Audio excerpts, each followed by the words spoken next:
asalaamaaleykum mbokk yi ñu seetaan tey jii seen télévision Prestige dellu si am mbégte dellu si ak yéen ci édition spéciale émission boobu muy émission bu bees boo xam ni dañu fas yéene di ci recevoir ay doomu Thiès et doomu Sénégal yoo xam ni mën nañ nekk ci domaine politique nekk ci domaine éducation ci domaine santé ci domaine yëpp donc muy émission boo xam ne dañ koy tourner fii ci Prestige chaque dimanche te pour présenter leen ko dañ cee taamu lëkkaloo ak suñu ay naataandoo yu nekk fi biir Thiès ñu gën cee ràññee ku ñuy wax Thiès 24 représenté monsieur Mbaye Samb mi ngi fii sax ci plateau bi dañ ko présenté tout à l'heure ak aussi waa 7TV tey jii ñoom fi ñoo nekk suñuy invité jàppale ñu ci liggéey bi ki leen représenté nekk monsieur Moustapha Mbaye tey nag ci première édition bi ñu am invité bu mag muy doomu Thiès tey jii seet suñu fii ci Prestige ñu war a waxtaan ak moom ci li nga xam ne ci loolu lay yëngu kooku nag xam naa su ma tuddee turam doomu Thiès yëpp daañu ko xam monsieur Abdoulaye Dieye Abdoulaye Dieye ñu ngi lay nuyu président. ñu ngi lay fay. Abdoulaye Dieye comme ni ngeen ko xamee moom mooy président mouvement boobu ñuy wax Siggi jot na mais dinañ dellu si waat ak moom ci kanam ñu présenté leen suñu naataango yi nga xam ni ñoo ñëw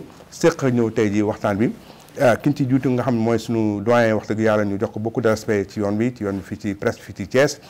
ñu am plaisir bu baax recevoir ko tey ci suñu plateau doyen Mbaye Samb ñu ngi lay nuyu. voilà merci Mbengue maa ngi lay nuyu di la delloo sa wàccuwaay di kontaan aussi ci démarche bi parce que c'est une démarche extrêmement importante xam nga ñun dañuy tas xibaar mais aussi intérêt Thiès daf ñu ñor te plateau la boo xam ni mën na def la promotion des Thiessois et ça je crois que c'est extrêmement important. moo tax ñu am mbégte teew fii di ñaan vraiment ñu commencé ko ci bisimilahi rahmaani rahim terminé ko ci alhamdulilahi rabbil alamin di nuyu aussi suñu gan gi aussi parce que Ablaye Dieye defe naa ku nekk xam na ko fii ci Thiès. absolument merci beaucoup doyen sa xalaat rafet na tey moom keneen kii suñu ñaareelu naataangoom bi mooy xam naa moo gën a ndaw ci plateau bi ñu ngi koy wax Mouhamed Mbaye jóge fële ci 7TV Mouhamed ñu ngi lay nuyu. maa ngi lay fay papa di nuyu tey képp koo xam ne mi ngi ñuy seetaan di nuyu suñu invité bi Ablaye Dieye di nuyu tey sama papa Mbaye Samb xam naa ni ma ko waxee rek daan naan tey jotaay bi man maay caat bi dama ñëw rek pour jàng xanaa rek di leen am di wax ni am naa plaisir bokk ak plateau bi ku si mel ni yéen ñaar nga xam ni kenn du wax tey journalisme fii si Thiès génne leen fi jërëjëf. merci beaucoup Mouhamed wax rafet na mais nag comme ni ma ko waxee sànq tey jii dañu am plaisir recevoir un jeune Thiessois ñu koy wax Abdoulaye Dieye. Abdoulaye Dieye doomu Thiès la juddoo Thiès màggee Thiès di liggéey Thiès waa Thiès yu bëri xam ko muy yëngu ci wàllu politique tey mu def ñu honneur ñëw seet si ñu ci suñu premier numéro édition spéciale Abdoulaye ñu ngi lay dalalaat jàmm. waaw Mbengue maa ngi leen di nuyu di leen sant di leen gërëm je pense que avant l'entame de mes propos permettez-moi d'abord de vous remercier donc je pense que c'est un honneur et un réel plaisir de venir échanger avec vous de votre nouvelle émission, une édition spéciale que vous avez eu l'honneur de me faire votre premier invité. Donc vraiment loolu dama leen ci sant bu baax di leen ci gërëm parce que lii mooy wane ni rek comme ni ko le doyen Mbaye waxee donc tey vous nous donnez l'opportunité de s'exprimer devant les Thiessois.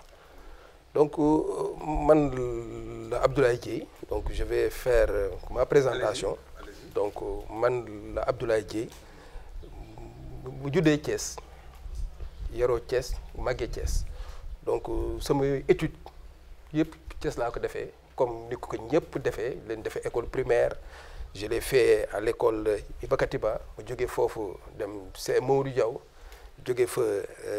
dem lycée Malick Sy après bi ñu amee sun baccalauréat scientifique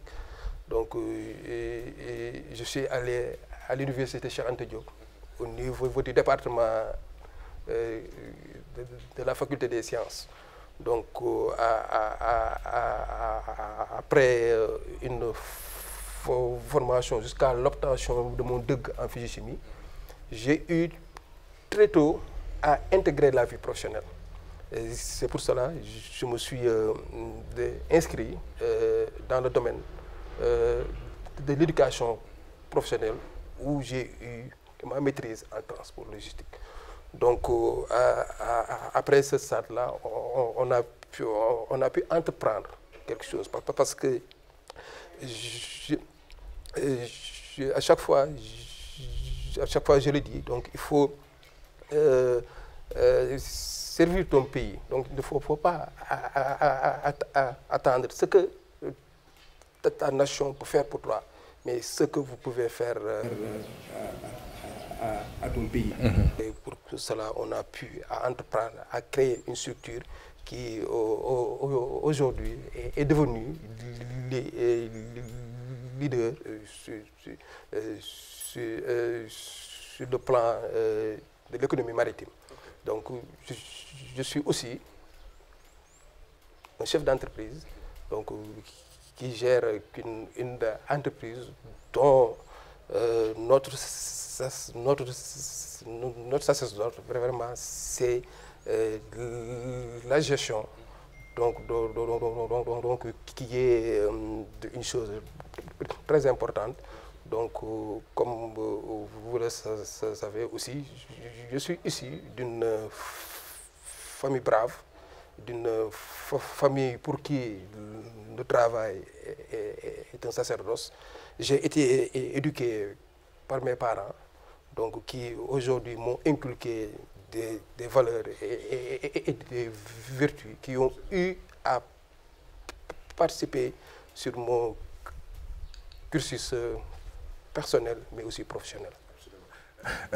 kon li may njëkk a wax rek mooy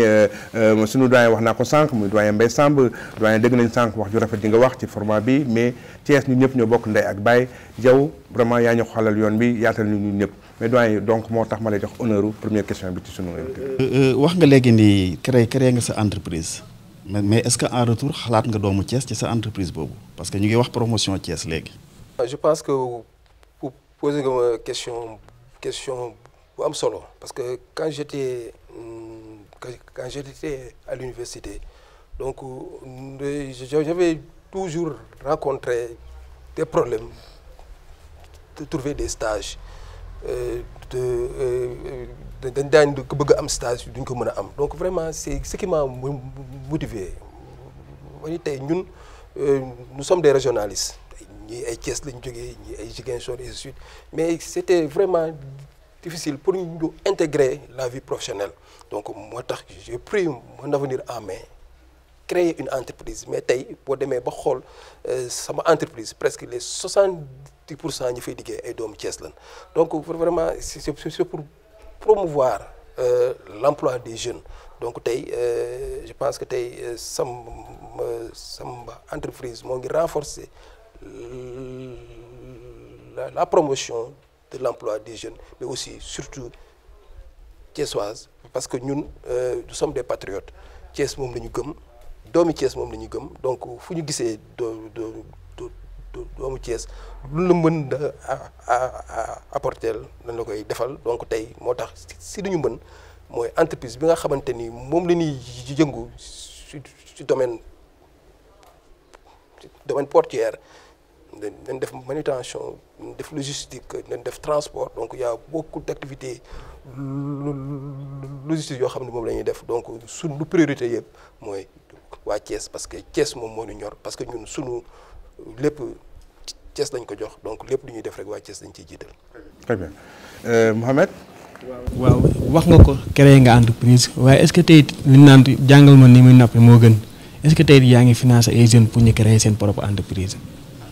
Absolument je pense que loolu dafa am solo parce que tey su may wax naan dañu war a def la promotion de l'entrepreneuriat parce que tey c'est man tey ni ma def je pense que je peux servir un exemple à toute la jeunesse donc man la jeunesse dama leen di wax bu leen xaar ñu jël leen pour ngeen liggéey mais yéen vous avez ku si jàng ba am sa expérience ba am benn niveau d'étude bi je pense que mën nga créer say emploi parce que comme li may wax rek bu leen xaar mukk ne état moo war a jël ñëpp donc vous devez prendre l'avenir en main donc jóg dem outil donc il y a beaucoup de projets yoo xamante ni tey vraiment ñun ñu ngi koy initier avec les jeunes di leen orienter par rapport à différents projets pour que ñoom ñu mën a di demal seen bopp comme ni nga ko waxee rek di jox nit à chaque fois nga jàngal ko ni muy nappe moo gën te ñun loolu dafa bokk ci suñu programme naka la ñuy orienter les jeunes vraiment ñu soutenir leen pour que ñu mën a demal seen bopp. kon wax nga ko nga ni jàngal nit jox nit jën jàngal ko ni ñuy nappe moo gën mais gis nañu Ablaye que non seulement yaa ngi leen jàngal ni ñuy nappe mais yaa ngi leen di jox continuer di jox jën tamit parce que ñu ngi lay dégg ci prison yi di la dégg ci hôpitaux yi di la dégg ci femmes yi di la dégg ci jeunes yi pourquoi ndax loolu option la ci yow wala lan. Je pense que absolument ça moom c'est un sacerdoce chez nous c'est-à-dire s'activer dans le social. donc tey du ñëpp nga mën a jàngal mais am na ñoo xamante ni tey on doit répondre aux préoccupations sociales des populations donc tey mouvement Siggi jot na tey li ko téye li tax bu dem mooy nous activons dans le sceau du social. mais justement ñu taxawoo nga baal ma président mouvement Siggi jot na parce que yaa ko tudd mouvement Siggi jot na donc Ablaye Dieye mën nañu jàpp ni dafa créer benn mouvement bu tudd Siggi jot na. d'abord dañuy taxaw ci tur bi lu tax Siggi jot na. très bien je pense que tu vois laaj nga ma question bu am solo parce que Thiès ñu ngi dégg Siggi jot na mais aussi ku xool tur bi xam ni c'est une chose qui aspire au développement. parce que waaw maa ngi jégalu donc xam nga ni loolu day Siggi mooy ne nit ñi yeewu xool sur avenir ëllëg. parce que tey Thiès dafa tolloon benn instant boo xamante ni nit ñi dañoo am lu leen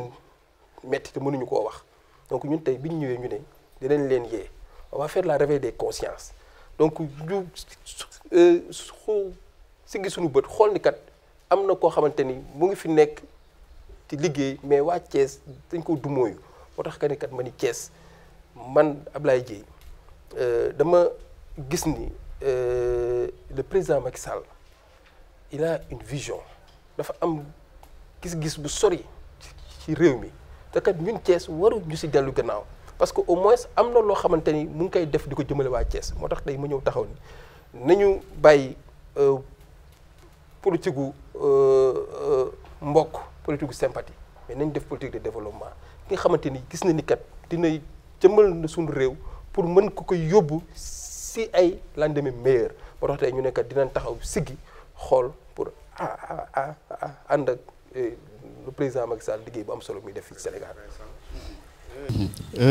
bi nga nee Siggi jot na yàgg na boobu ak léegi defe naa ni yaa ngi ci terrain bi di doxal loolu mais boo defee une toute petite évaluation est-ce que gars yaa ngi commencé siggi fi mu ne. je pense que ni siggi si xel yi léegi am na parce que tey Thiès dañoo bëgg beneen renouveau politique donc je pense que loolu dafa bokk si ay objectifs siggi jot na mooy ñu changer ni ñuy politiquer à Thiès parce que tey comme li may wax rek politique bi du xaste du saaga donc tey Thiès chaque fois rek ndaw yi ñu ngi leen di taxé jeunesse malsaine jeunesse rebelle jeunesse arrogant donc tey je pense que idéologie Siggi jot na c'est pour vaincre cette corse martiale là bi nga xamante ni moom la ñuy taxé à tout moment mooy la vie rebelle donc moo tax tey ma ni kat Siggi population thiessoise surtout la jeunesse ñu ngi koy commencer approprier wu par rapport à cet idéal là c'est-à-dire de faire de Thiès un rayonnement Thiès ñu xamante ni ay ndaw yu am fulla yu am fayda yoo xamante ni li leen ñor mooy Thiès jëm ci kanam donc ñun je pense que c'est ce programme là qu'on est en train de instaurer dans la conscience des Thiessois pour que ñu bañ a xuloo bañ a xiiroo bañ a ŋaayoo parce que li ñu rek ñor mooy naka la ñuy def pour développer Thiès. mais ce programme Siggi jot na boobu boo xoolee aussi concrètement sur le terrain est-ce que nguur gi ngay jàppale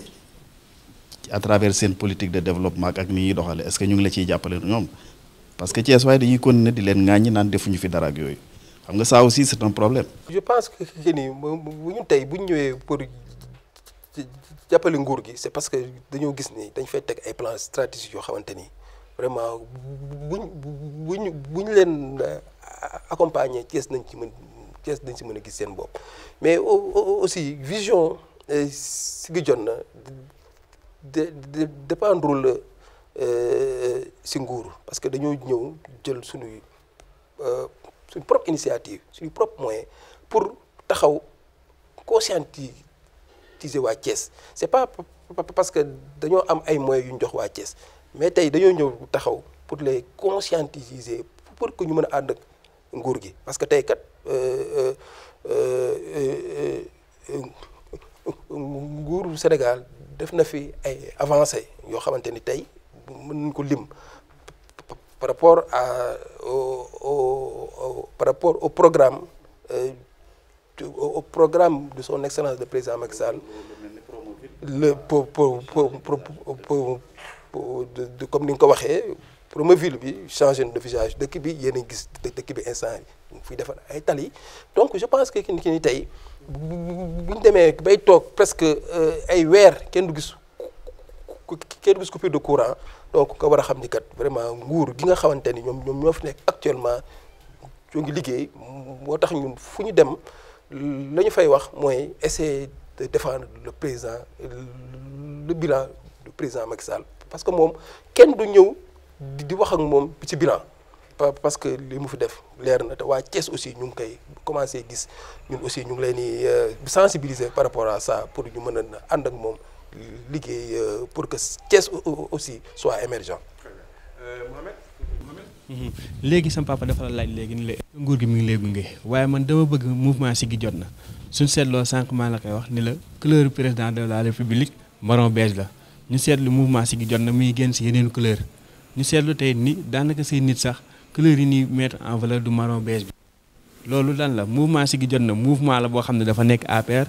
le mouvement boo xam ne tey dafa beru nii di gunge président de la république si li muy liggéey wala di xaar tey képp ku ñëw rek fekk moom mi ngi ak mbooloom pour mën a ànd ak yow. je pense que ni mouvement Siggi Jotna c'est un mouvement citoyen bi nga xamante ni tey dafa ñëw def son choix porter ko sur la vision et le programme du président Macky Sall donc nous sommes dans la mouvance présidentielle donc tey c'est la coalition Benno Bokk Yaakaar ñoom ñoo fi nekk donc ñooñu ñu leen di accompagner parce que on a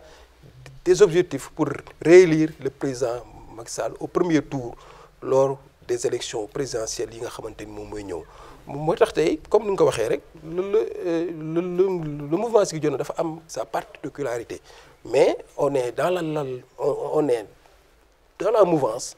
donc pour vraiment accompagner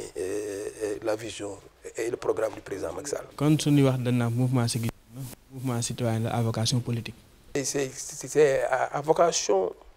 naturellement politique parce que nous sommes dans la mouvance présidentielle qui s'active dans la politique. Très bien président dégg nañu tontu yi nga tontu leer na maintenant mais dafa am benn point boo xam ne il faut ñu wax ci wax nga ni biir Thiès comme ni nga ko waxee donc am na ay efforts yoo xam ne état du Sénégal def na ko par ci bokk ci bilan président Macky Sall mais gis nañu que am nañu ay problèmes encore au niveau des chemins de fer am nañu problème encore au niveau de la NST encore am na ay poches encore de problème yoo xam ni sénégalais yi Thiessois yi particulièrement lu leen ñor la est-ce que dama wax Siggi Jotna peut-être mais est-ce que am nga ay propositions de solution yoo xam ni da nga koy proposer président wala est-ce que président taxaw na ci pour régler ce problème Thiessois yooyu. Absolument je pense que ni loolu nga wax am na solo donc l'État est une continuité donc le travail est en cours donc tey gis nañ ni vraiment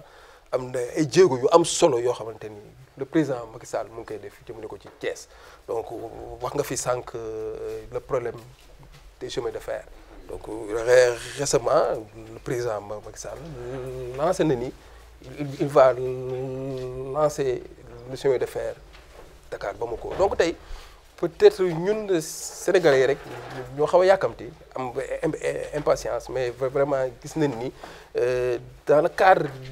de son programme le président Macky Sall bàyyi na xel Thiès donc tey NSTS bi nga wax donc ñun kay reconstruire donc bientôt di fa mu nekkoon dafa delluwaat donc il y a tout un tas de programme yoo xamante ni kenn moom mën. parce que waxtaan si ñu ne président Macky normalement war naa xam ni su bëggee gagner Thiès dafa war a defar chemin de fer. mais absolument mais defar chemin de fer c'est pas 2 jours ou 3 jours donc je pense que il a promis aux cheminots qu'il va relancer le chemin de fer te man li ma gisee le président Macky Sall c'est un homme de parole qui respecte ses engagements te xam naa ni comme ni nga ko waxee chemin de fer dafa bokk ci développement réew te tey son plan Sénégal émergent kenn mënul wax ce programme là te doo si dugal les chemins de fer donc que les Thiessois soient vraiment patients ñun en ce qui nous concerne donc fu ñu toogee ak le président Macky Sall loolu day bokk si suñu orientation yoo xam dañ koy wax parce que tey kenn mënu wax Thiès di génne les chemins de fer donc vraiment ñu ngi lancer un appel fii si plateau bi au président Macky Sall bu gën a taxaw si ni mu gën a gaawee aussi parce que Thiès yàkkamti nañ pour relancer waat les chemins de fer. ñu dugg ci beneen domaine rapidement ma jox sama naataango. ca bismillah vas-y. je me demande ndax yéen en tant que responsable question boobu du leen mettre mal à l'aise parce que chemin de fer état bi quand même quoi qu'on dise ñoom dañuy wax lii di def lii à côté des promesses de réhabilitation dañuy poser ay actes yoo xam ne du ko nuru xam nga chemin de fer fi ne depuis 6 mois aucun train demul Bamako te rentabilité bi ñëpp xam nañ un train qui va à Bamako c'est 30 à 35 millions de recettes xam nga loolu mais fret bi nekk port le chemin de fer 10% la ci doon capté de 10% à 0% aujourd'hui xam nga loolu su demee noonu ba pare posé wuñu benn acte concret ba pare ñi di gis terre xam nga terre c'est important dans un monde moderne dans le cadre de la modernisation et de la mobilité kon nag je crois que chemin de fer boobu war ngeen ci defaat yeneen posé waat yeneen acte de plaidoyer pour mu gën a poser yeneen actes dëgg la doyen Mbaye mais je pense que Sénégal dañuy fàtte parce que am na 3 alternatives yoo xamante ni jaar na fi donc tey li dal chemin de fer je pense que c'est pas l'avènement du président Macky Sall donc gis na ni kat les régimes passés la ñu waroon a téye chemin de fer ne l'ont pas fait donc moom moo tax tey donc c'est pas loo xamante ni dañuy ñëw tey rek mën ko résoudre mais je pense que ni comme ni mu ko waxee rek dañu ànd ak dal ànd ak patience te xam ni vraiment foo ñëwee fekk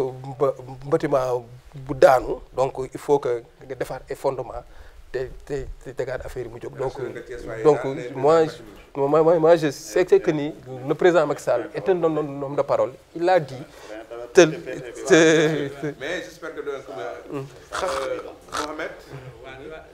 waaye xam naa chemin de fer ngeen mën a wax parce que tey ku ne Thiès kaay benn dëkk ñaari gaar te mag ñi ñoo ko fekkee waaye suñuy wax ñun globalement la ñuy wax ndax seetlu nañu déjà autoroute Ila Touba bi si màggal gi ñu bëri économiquement santé nañ benn déficit boo xam ne am na ko ndax oto yi fi doon jaar nañ wàcc di jënd dara wala yooyu noonu ñu seetlu tey ni côté infrastructure